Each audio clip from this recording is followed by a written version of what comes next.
काम, कुंडलिनी और ब्रह्मचर्य। काम जीवन की मूल है। काम प्रादुर्भाव की द्वार है। काम प्रकृति के स्वभाव और स्वरूप है। काम जीवन में कर्म की प्रेरणा देता है, कर्म की औचित्य सिद्ध करता है। जीवन की सार और संसार काम से ही है। इस अर्थ काम से रहित यह जगत में कुछ भी नहीं हो सकता। स्वयं शिव कामेश्वर और रसेश्वर है, जिन्हें हिंदू दर्शन में परम योगी और काम विजय माना जाता है। काम मां आद्यशक्ति परासुंदरी का ही जीवन और उसकी शक्ति, सक्रियता, सार्थकता, अस्तित्व का मूर्तिमान स्वरूप है।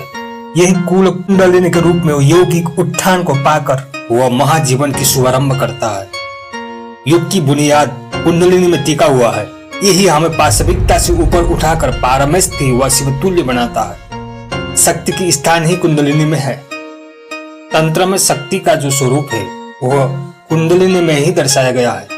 कुंडलिनी में ही योग जीवन और सामान्य जीवन की और सामान्य से पाशविक जीवन तक की मार्ग प्रशस्त है।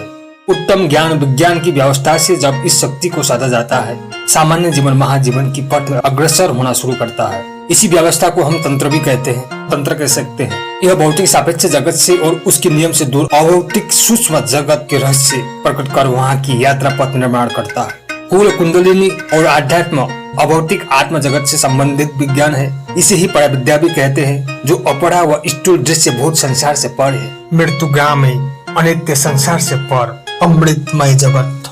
संभूत वो असंभूत अथवा प्रकृति सामुज्यता से अमरता, जिसे हम कैवल्य व आत्म साक्षात्कार के रूप मानते हैं, यही तंत्र और योग की उद्देश्य है। इसी के अंतर्गत ब्रह्मचर्य की परिभाषा और स्वरूप स्पष्ट भाषित होता है। लौकिक जीवन को पारलौकिक गति देने के साधन यथा तप, त्याग, न्यास विन्यास आदि योग व तंत्र में समाहित है। इसकी विज्ञान में निष्णात लोग अत्यंतिक चेतना को स्पर्श कर आत्मदर्शन की ओर बढ़ता है। इन्हें हम योगी, ऋषि, तपस्वी आदि कहते हैं। यही लोग भौतिक जगत के मनोधर्म नियमों से दूर चेतन आत्म जगत से साक्षात्कार करते हैं। यही परमात्मा के तेजोमय आत्म राज्य है। स्थूल नाम, रूप, धर्म आदि प्रपंच से परे और अस्तादि सिद्धियों में भी निर्लेप। यह स्वयं शिवम सोहम की कैवल्य गामी पथ है। यह समस्त विश्व सप्ततल की उपतल वितल में विभाजित है। भू भुवस्सु महजन तप सत्यम, यह समस्त ब्रह्मांड इसी में है। और यही सप्त तल को प्रतिनिधित्व करता सप्त चक्र हमारे भीतर ही स्थित है। प्रालौकिक जगत के भ्रमण साक्षात्कार योगीगण अभ्यंतर कुंडलिनी की इन्हीं सप्त चक्र के भेदन के द्वारा करते हैं। वह इसी की प्रताप से तेजस ब्रह्मलोक की रहस्य जान लेते हैं। कुंडलिनी और काम दोनों एक परिपूर्ण शब्द है, क्योंकि काम ऊर्जा ही कुंडलिनी के रूप में उत्थित होता है। मूलाधार में जो लंबित से युक्त पृथ्वी को प्रतिनिधित्व करता हुआ स्थित है, यही ऊर्जा बड़े रूप में आसानी से लिंग के द्वारा पतन हो जाता है। योगी गण इसी को विपरीत रति व उत्थान की क्रिया से ऊर्ध्वपात व उत्थित करते हैं।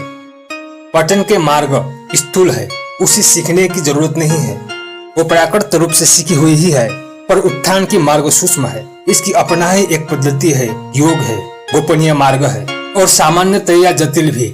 जटिल इसलिए है कि मानव देह और उसकी प्रकृति सामान्यतया प्रारंभ में इसकी योग्य नहीं होता कि वह ऊर्ध्वगामी यात्रा शुरू करे, क्योंकि उसकी चित्त स्खलन को वह भोग को जानता है और उसी में आदि है, पर योग और ऊर्ध्वगामी यात्रा में नहीं।